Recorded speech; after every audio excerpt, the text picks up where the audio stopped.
any movie where the person goes to an establishment and looks up an address, like Terminator, Back to the Future,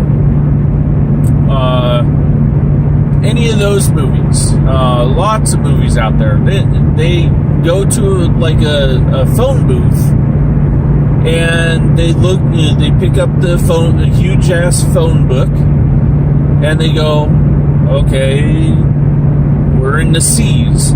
You go down to Clayton. Okay, there's 5 listings for Clayton. What's his last name? Last name's Morin. You go down to M, the Clayton Morin. Or it might be listed, by the last name, Morin. So you go down to M, and then you look for Clayton J, and then sometimes that name actually has an address.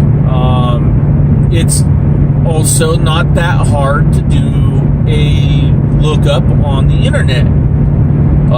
Cross-referencing. It's actually called skip tracing. That's how repossession agents find out where the hell you are.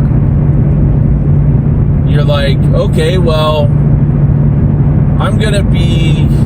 Well, that was way off. I'm doing 79. It said I was doing between 77 and 78.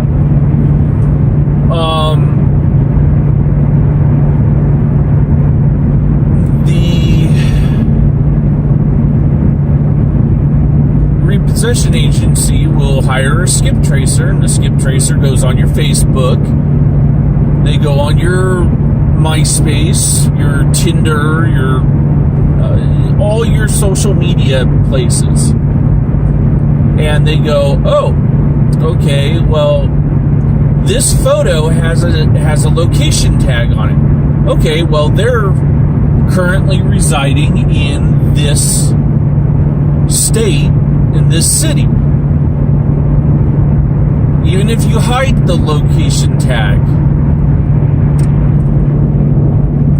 I would be driving faster than that guy, but I just feel like there's going to be a cop lurking somewhere. Anyways, so you go and you look at pictures, you recognize landmarks, then you go, okay, well, I know where this Dunkin' Donuts is. They turned left out of the Dunkin' Donuts. They drove X amount of minutes and seconds and turned down this road. Turned right down this road. Then they drove X amount of minutes and seconds and made another right at this other road.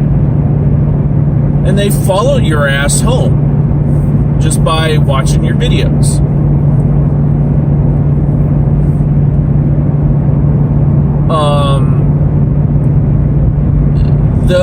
The other thing is, if you're one of the type of people that actually knows how to cut things out and modify your videos, there's ways around that as well. Nowadays, most cameras are HD enough to pick up the road sign, or some sign that you're not aware of that is actually giving your position away. And then basically I say we because I used to do repossession. We just follow the breadcrumbs basically to where you are. Case in point, this one lady, we knew she worked at this place, but she did not live at the address that was given. And she had no other address, didn't have anything on her Facebook, nothing on anything. Actually, I think this was actually before Facebook. So, check that out. The lady wanted or no, shit. We wanted her to contact her and all that stuff, and she had no contact information that worked. Her multiple given addresses were actually P.O. boxes, which is actually illegal to use a P.O. box as a physical address for like buying a vehicle or something. It's actually considered fraud, because what you're doing is you're saying, okay, this is the address and the P.O. box is the apartment number or the unit number, and the company that you're financing with assumes that that's a valid living quarters. And so you're frauding them by saying that you're living there, but you're not.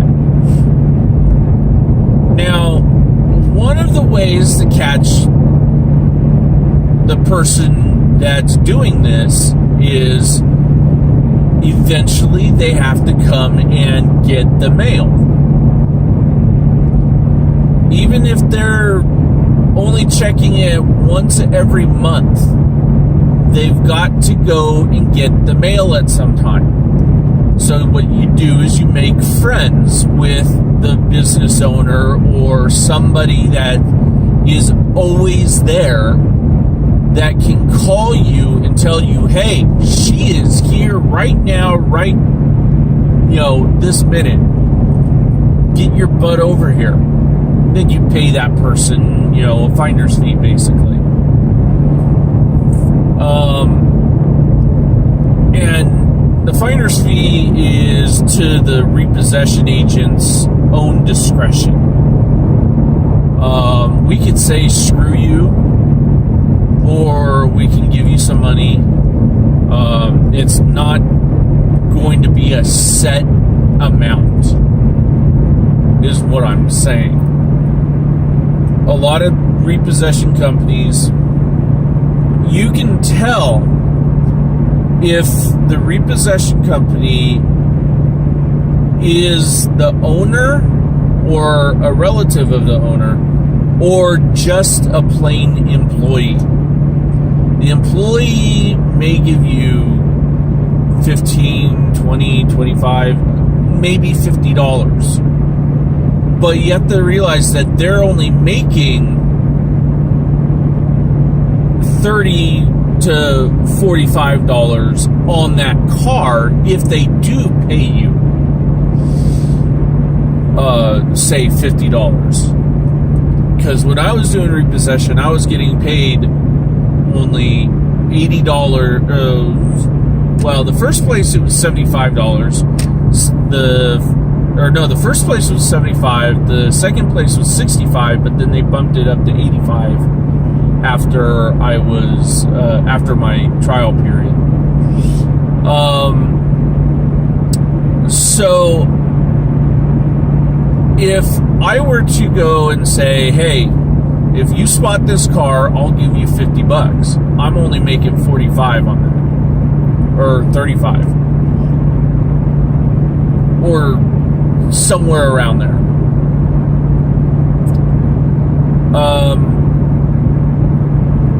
Actually, it would be what, 25?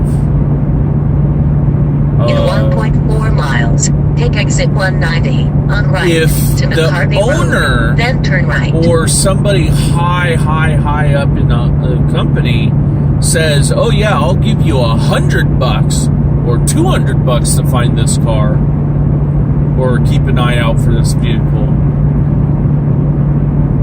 they are most likely the owner or someone that has stock in the company, because while I'm making 75 on a car, they're making 500.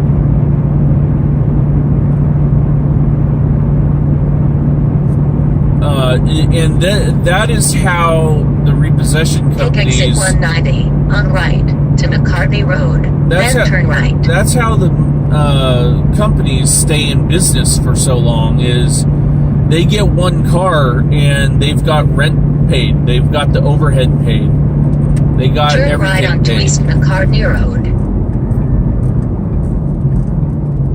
Thought that turned a little bit more than it did, but it didn't.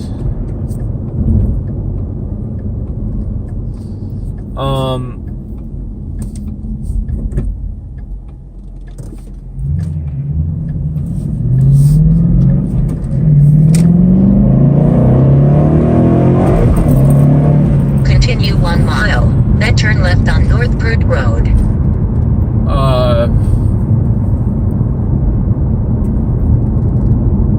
Being that said, I'm not worried about people finding out where I live, because if they really want to harm you or do something to you, they're gonna find out where you live anyways.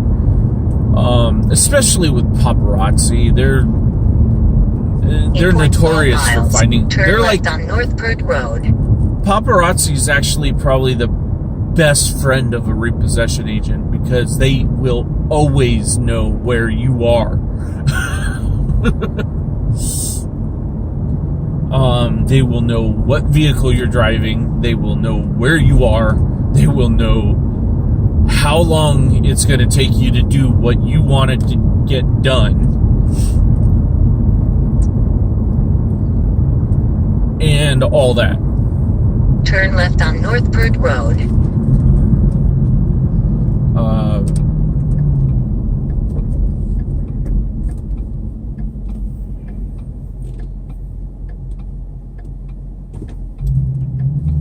Fiat 500L, you are massive, and you look like you had your high beams on, but you didn't. Continue 2 miles, then turn left on East Courtson Road.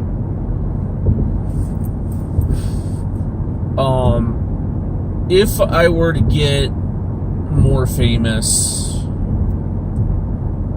I would probably get a P.O. box just to handle the sheer volume of mail that would come in. I'm sure it would come in.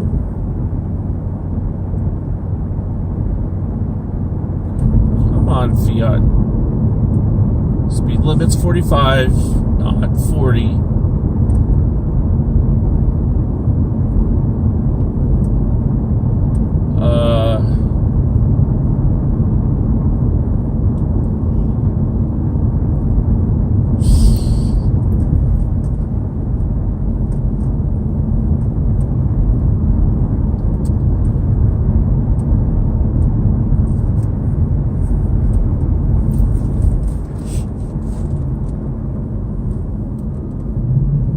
That, and I can easily protect myself if somebody were to show up at my place trying to harm me. Short of somebody having a gun and shooting up the place, if you do try to come after me, you better have something better than a sword.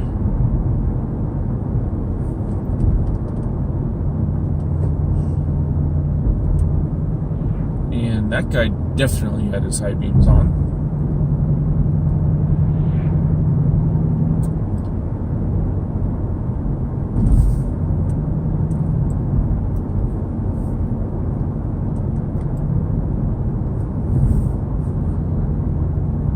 Let's see, what else?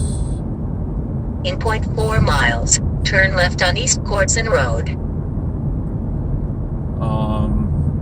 Yeah, I'm sure I'd get a lot of flack for people saying, oh, well, you know, you're putting your family in danger. Well, that may be true, but It's not... Turn left on East Courtson Road. Yeah, I understand they might get pissed off at me as well, but it's not In like... 0.5 miles, turn left on North Arizona Road. I'm trying to think of the words to say. It's...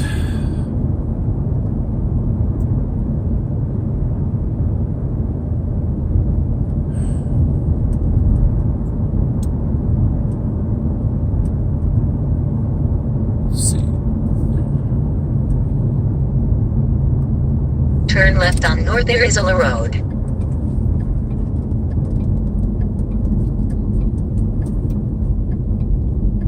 I mean, if they have a problem with it, then, you know, they can speak up. If Continue 0.3 miles. If then they turn want left me on to Mission Valley like Boulevard. cut them out or something like that, then that, you know, that's fine. I can work with that. I mean, there is a pause and a stop button on this, so it's not exactly like, you know, it's a burden for me, at least. It's just people are going to find out where, you know, people live, regardless. Turn left on Mission Valley Boulevard, then turn left. Regardless of how you protect them. Turn left on East Wildflower Lane, then turn right. So it's not like I'm putting anybody in more danger than they normally would be. Turn right on East Angelica Drive. Yeah, shut up.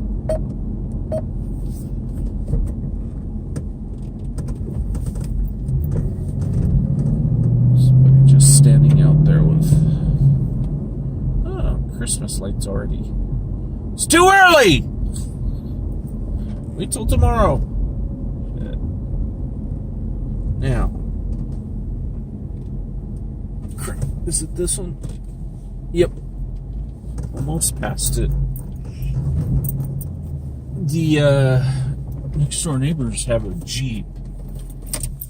And I was under the impression that it would be there, but it's not there. Let's see how much this moved. It's actually pretty level still. So that's good. Now I need to start hauling a bunch of stuff in all at once. So, you know, that's that for tonight. See you later.